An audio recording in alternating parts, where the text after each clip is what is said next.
Okay, good afternoon, everyone.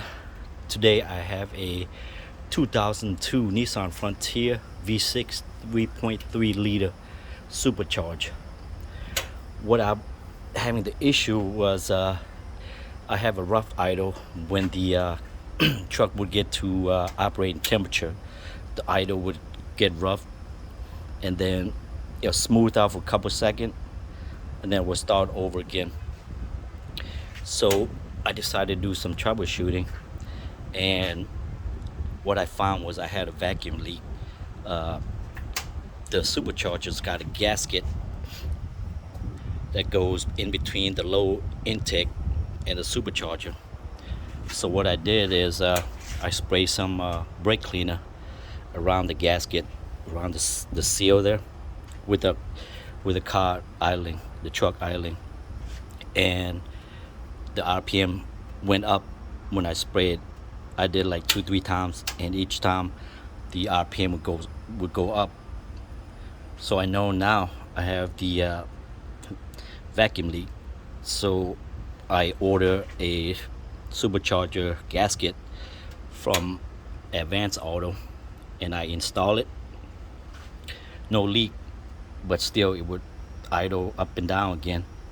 So I decided to check the intake pipe here that go to the side of the supercharger. There's a gasket right here. The gasket is good, but what I find is this nut right here wasn't tight all the way down, because the hole in the bolt hole in the supercharger was stripped, so it wouldn't tighten down. When I sprayed some brake cleaner into it, the RPM went up. I did it a couple times, so now I know, and I was able to get a little flat tip there and move the gasket.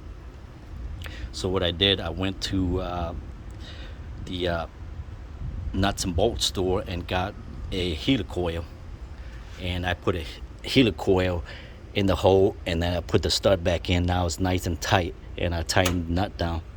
So now I have no more vacuum leak, and now it's idling fine. No more up and down idling.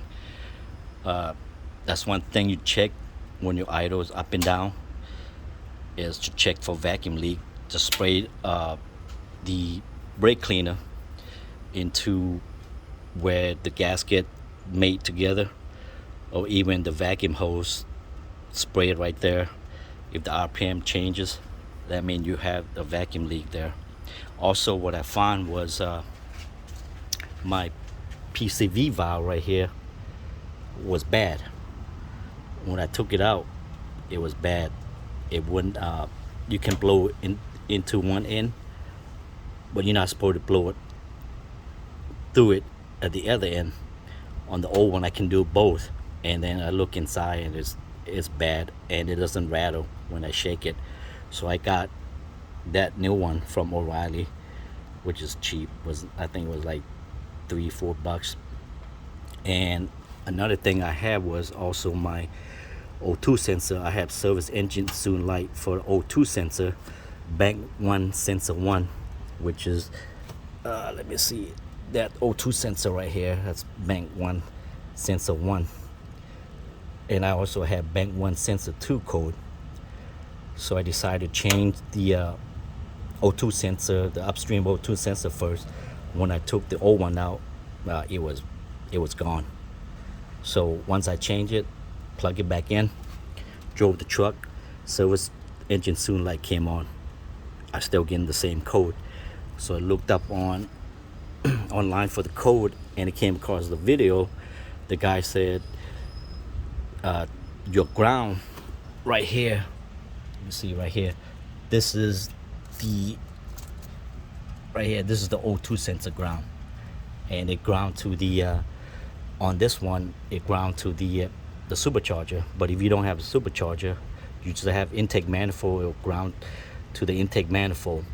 So he said to run a ground wire from here along with the O2 sensor ground it together, tighten it up, and run it all the way to the ground, the negative side of the battery.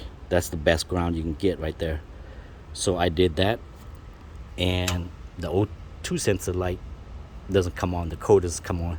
So far the service engine soon have not come on, and the O2 sensor value changes. So I was happy with that. Thank you for that video. But seems like I figured out the issue. I've been having this issue for probably 2-3 months. I just haven't had time to really troubleshoot it because I'm busy fixing other people's car. So that's what I find. If you have a rough idle when your engine is warm, check for vacuum leak. Another thing is I went ahead and changed the mass airflow sensor because I never changed it since I bought the car in 2008, I believe. So I changed that, and I also changed the distributor. Go ahead and get a new one, and I also changed the idle air control valve right there, because this car's old. So I decided to go ahead and just put some new parts in it. It helped with the idle. So far it idle good. Hopefully I don't have any more issue with this truck. I hope this video will help. Just check for vacuum leak.